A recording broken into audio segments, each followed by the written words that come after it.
Présentez environ 400 candidats dans ces élections législatives sous votre bannière, celle de votre parti, les Patriotes, dont vous êtes le président, mais aussi en alliance avec Debout la France de Nicolas Dupont-Aignan. Quel est votre objectif dans ce scrutin?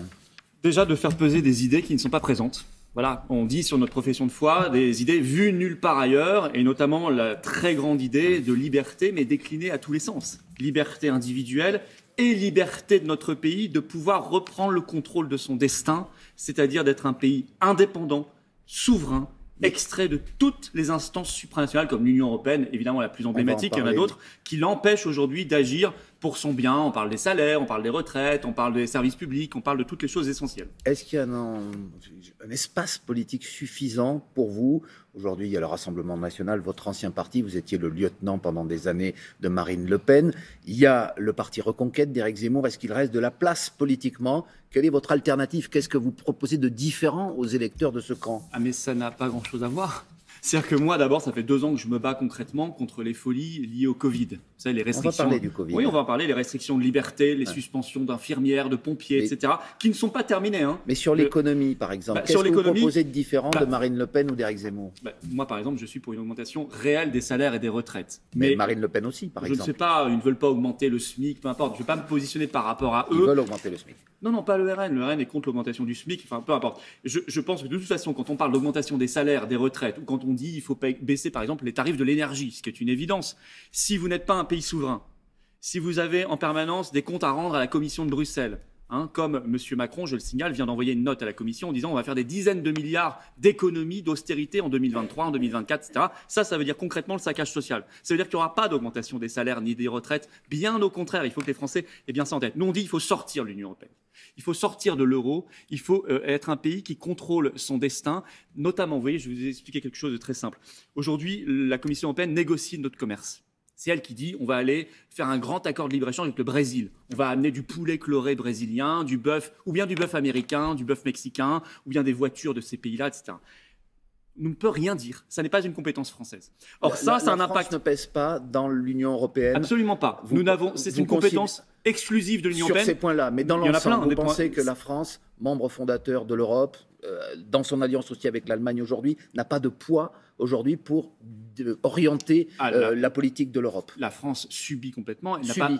Totalement. Elle n'a pas d'alliance d'ailleurs avec l'Allemagne. Elle subit aujourd'hui les grandes décisions qui vont dans le sens allemand la plupart du temps. Dans l'exemple que je vous dis. Qu'est-ce qui vous fait dire ça, par exemple? Que ça va toujours dans le sens allemand. Ces accords de libre-échange, c'est pour... l'emprunt lancé au niveau européen, c'était plutôt une idée française. Alors l'emprunt au niveau européen, ça nous coûte 80 milliards. C'était plutôt une idée française, vous le reconnaissez. C'est une très mauvaise idée, c'est l'idée de se tirer une balle dans le pied. Je ne sais pas pourquoi on a eu cette idée complètement stupide. On verse 80 milliards, on en récupère 40. Conditionné d'ailleurs à la réforme des retraites et à la réforme de l'assurance chômage, dévastatrice. Et dans l'exemple du commerce que je vous donnais, on vend des voitures allemandes et en échange, ils nous vendent des produits agricoles qui vont tuer nos exploitations agricoles françaises. Il n'y a rien à tirer de bon de la construction européenne, selon vous? Aujourd'hui, c'est devenu une œuvre de destruction de la démocratie, de destruction de l'état de droit, de destruction de nos libertés. C'est une machine à conflit d'intérêts. Nous avons vu dans le Covid à quel point Madame Ursula von der Leyen était liée aux grands laboratoires, était liée au cabinet de conseil comme Monsieur Macron, on parle de McKinsey et d'autres. Et en même temps, c'est une politique contraire à nos intérêts. Le libre-échange, l'euro n'est pas adapté à la France, le libre-échange non plus.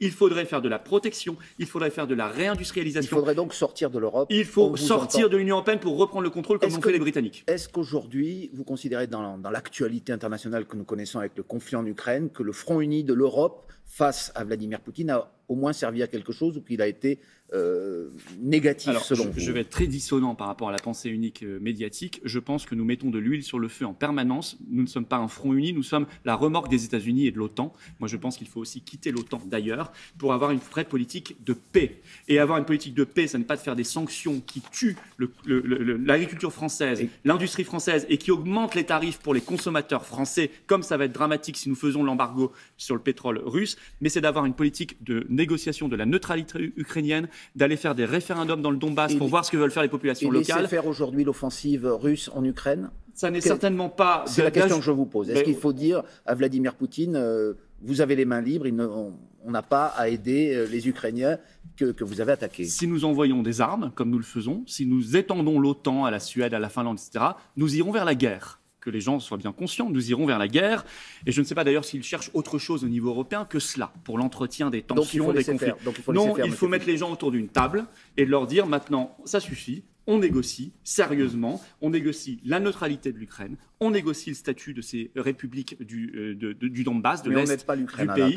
On va pouvoir l'aider, mais on négocie pour aller véritablement vers la paix, parce que si nous continuons avec la politique américaine et la politique de l'OTAN, nous aurons la guerre, et demain avec la Chine. Et moi, je ne suis pas du tout partant pour cet agenda-là. Monsieur Philippot, on revient à votre stratégie électorale. Pourquoi vous êtes allié avec Nicolas Dupont-Aignan? On sait qu'il y a un combat qui vous unit. C'est la lutte notamment contre la vaccination.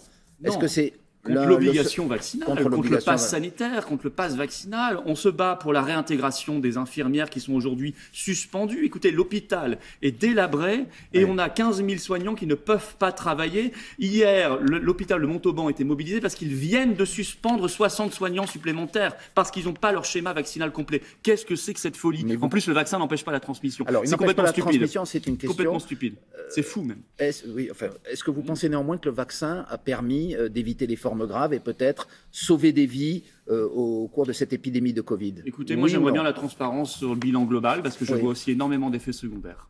Voilà. Je vois des gens qui ont des crises cardiaques, je vois des gens qui ont des myocardites. J'aimerais bien savoir quelle est réellement la raison pour laquelle nous avons commandé autant de doses. La raison, il y a des études qui sont faites et qui montrent que les personnes vaccinées, notamment les plus fragiles, ont moins de chances de décéder lorsqu'elles ont le Covid que lorsqu'il n'y a pas de vaccin. Alors c'est à chacun de voir avec son médecin traitant. Et moi j'ai toujours dit la même chose, je suis pour la liberté. Mais on aurait dû aussi travailler sur la prévention, la vitamine D. Vous savez, 2 ans après, il y a une étude qui nous dit CHU d'Angers. Finalement, la vitamine D, c'est excellent. Ça fait 2 ans que je me battais sur les plateaux télé pour que la vitamine D soit recommandée et on me disait non, ça marche pas. Karine Lacombe disait ça marche pas, etc. Ça marche. Donc vous voyez, on s'est embarqué dans cette folie du pass sanitaire, des restrictions de liberté, des confinements et vaccinolâtres. Il n'y a que le vaccin. Mais est-ce qu'il est plus dangereux que la maladie? Juste. Est-ce que vous pouvez me répondre à cette question? Pour certaines personnes, probablement. Pour les jeunes, oui, probablement. Mais c'est malheureux à dire, je choque peut-être, mais pour les jeunes, la balance bénéfice-risque n'est pas bonne. Le Covid, il est en tout cas toujours présent dans cette campagne électorale. Sur votre compte Twitter, Monsieur Philippot, vous avez relayé l'attaque d'une dame qui s'est adressée à Jean-Michel Blanquer. Cette dame raconte à Blanquer que son mari est mort suite à la 3e dose. Et Blanquer ricane, écrivez-vous. La Macronie est vraiment une monstruosité. Or, je vais vous montrer quelque chose. Monsieur Blanquer, en fait, parce qu'il se trouve que cette séquence a été filmée aussi par France Télévisions avec un autre axe. On voit la scène. Et Monsieur Blanquer, lorsqu'elle lui dit qu'il rigole, non, rigolez pas, s'il vous plaît. Et il ne rigole pas, on ne le voit pas rigoler. Or, vous avez dit, il ricane, vous dites la Macronie est une monstruosité. Est-ce que vous ne relayez pas une fausse information? Je ne vois surtout pas bien le visage de M. Blanquer et j'écoute cette dame. Et je n'ai pas de raison... Chacun peut voir qu'il ne rigole pas. Vous savez, cette dame, elle finit en pleurs, elle est dans une détresse terrible, elle vient de perdre son mari, ses enfants sont orphelins de leur père, et elle voit, elle, dans le regard, vous savez, un regard, ça fait exploser. Mais vous avez bien vu qu'il ne rigolait pas, et vous avez pris pour argent comptant le fait qu'il rigolait. Alors écoutez, moi, je n'ai pas de raison de présumer que cette dame qui est en détresse ment. Moi, je pense que vous pouvez voir beaucoup de choses dans l'expression d'un regard. Parfois, vous voyez la condescendance des gens, le mépris ou le désintérêt pour ce que vous dites. Peut-être c'est ce qu'elle a senti. Peu importe. Sur le fond du sujet. Parce que vous, dans votre compte Twitter, vous avez dit il ricane et c'est une monstruosité et des milliers de gens. Sur le fond du sujet, que monsieur, qu'il ricane ou pas, que monsieur Blanquer n'a rien à dire à cette dame qui aujourd'hui pose des questions, attend des réponses sur le décès de son mari, et elle n'est pas la seule, parce que moi je connais des associations de victimes. Malheureusement, elles n'ont pas de réponse, y compris au-delà du vaccin. Des gens qu'on a laissé crever seuls avec le Covid. Qu'on a laissé crever seuls, leurs proches ne pouvaient même pas leur tenir la main pendant qu'ils étaient en train de mourir à l'hôpital ou dans les EHPAD. Et je vous signale qu'aujourd'hui, à l'entrée des EHPAD et des hôpitaux, il y a un pass sanitaire. Toujours aujourd'hui, qu'il faut supprimer de toute urgence. Si vous me permettez, est-ce que cette séquence ne montre pas que parfois, on relaye des informations peut-être fausses ou en tout cas pas tout à fait complète, pour un point de vue politique. Mais la vie est subjective, monsieur La vie est subjective. Cette dame l'a senti comme ça. Cette dame l'a senti comme ça et elle n'a pas de raison d'inventer le mépris qu'elle a senti chez M. Blanquer. Je pense qu'il était sincère et réel. Dernière question, M. Philippot, est-ce qu'il y a aussi un enjeu financier dans cette campagne?